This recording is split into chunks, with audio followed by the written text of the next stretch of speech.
Pendakian Gunung Lawu via Candi Ceto.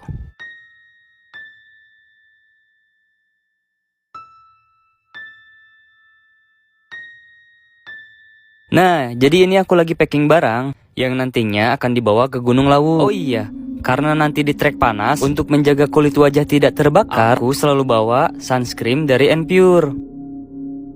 Oke, kita lanjut. Jadi sekarang aku udah ada di pintu masuk, dan ini adalah pendakian pertamaku mendaki ke Gunung Lawu. Start trekking jam 11 siang, dan rencananya akan camping di Kupak Menjangan. Semoga nggak kemalaman di jalan. Setelah trekking sekitar 10 menit, kita sampai di pintu rimba. Nah, ini ada kolam pancuran 7, dan di dalamnya banyak banget uang koin. Nah, ada yang tahu nama kolamnya apa dan kenapa di dalamnya banyak uang koin? Sempat dibuat penasaran oleh gunung ini karena di kalangan pendaki, gunung ini terkenal angker. Dan beberapa dari mereka pernah mengalami kejadian aneh saat mendaki gunung ini. Dan mitosnya, di Gunung Lawu terdapat pasar setan yang dikenal dengan Pasar Dieng. Oke, kita lanjut. Jadi setelah trekking 2 jam, akhirnya kita sampai di pos 3. Dan di sini aku ketemu banyak para pendaki yang lagi istirahat, dan ada juga yang mendirikan tenda di sini untuk bermalam. Nah, jadi aku baru tahu kalau trek Gunung Lawu itu seramai ini. Padahal ini hari Senin, tapi tetap aja masih rame. Dan akses trekkingnya juga udah enak banget, udah dikelola dengan baik. Nah, akhirnya nemu trek sepi juga. Mungkin karena ini udah sore, jadi banyak yang ngecamp di pos 3. Tapi aku mau tetap lanjut dan mendirikan tenda di Kupak Menjangan. Nah, ini aku lagi rehat dulu sambil menikmati suasana Gunung Lawu.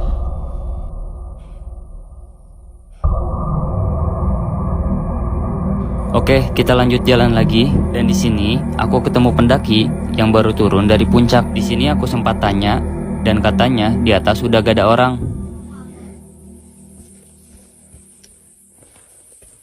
Puncak ramai, Mas. Oh, sepi. Kemarin yang ramai, Mas. Kan di mana, Mas?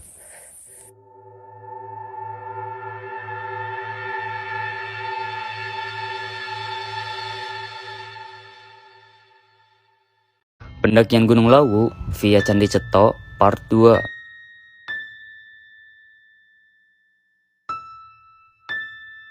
Oke, jadi sekarang kita lanjut trekking menuju pos 4.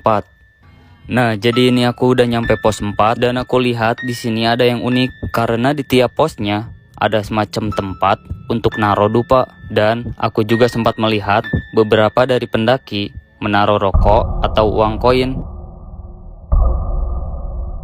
Oke, jadi ini aku lagi rehat dulu dikarenakan hidung mampet, jadi lumayan engap untuk atur napas. Oke, kita lanjut trekking lagi menuju pos 5. Nah, di sini aku merasa seperti ada yang mengikuti dari belakang dan mendengar suara hentakan langkah kaki. Tapi setelah aku lihat ke belakang sambil memperhatikan beberapa saat, ternyata gak ada orang ataupun pendaki yang naik. Oke, sekarang kita lanjut lagi dikarenakan waktu udah mau maghrib. Nah, di sini kabutnya udah mulai hilang dan sekarang cuaca berubah jadi cerah banget. Sambil lanjut jalan, sesekali aku melihat ke belakang karena penasaran dengan suara langkah kaki yang terkadang masih suka terdengar. Nah, kalaupun memang benar ada yang mengikuti, selagi tidak mengganggu, gak apa-apa. Yang penting kita selalu jaga etika saat mendaki.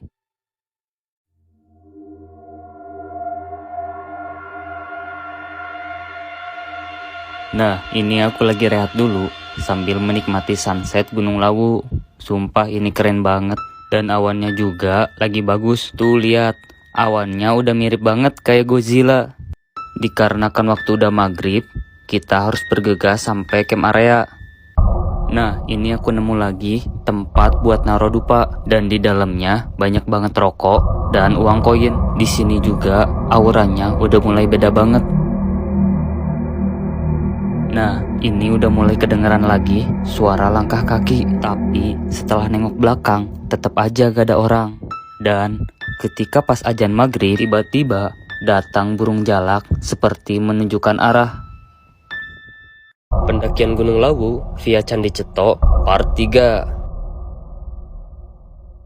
Nah, jadi sekarang udah pagi dan sekarang aku mau masak air dulu buat ngangetin badan. Oke, sebelum summit di sini aku mau pakai sunscreen dulu karena nanti di trek itu lumayan panas.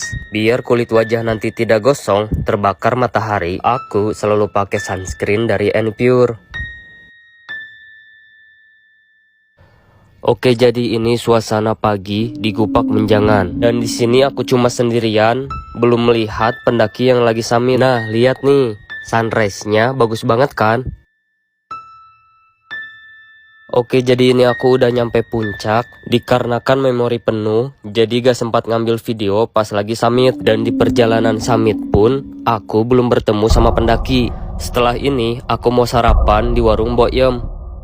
Nah, ini aku lagi makan nasi pecel di warung tertinggi se-Indonesia. Dan ini pertama kalinya aku bertemu langsung dengan Boyem. Setelah beres sarapan, di sini aku mau lanjut turun. Dan di sini, aku merasa ada yang aneh.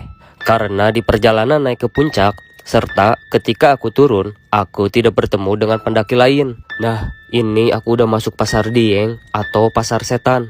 Dan di sini ada larangan kalau kita tidak boleh memindahkan struktur batu-batu yang ada di sini. Nah, di sini aku sempat mendengar suara keramaian. Padahal di sini tuh gak ada orang sama sekali. Dikarenakan udah mulai gak enak, jadi aku mau lanjut turun aja dan kembali pulang ke Bogor.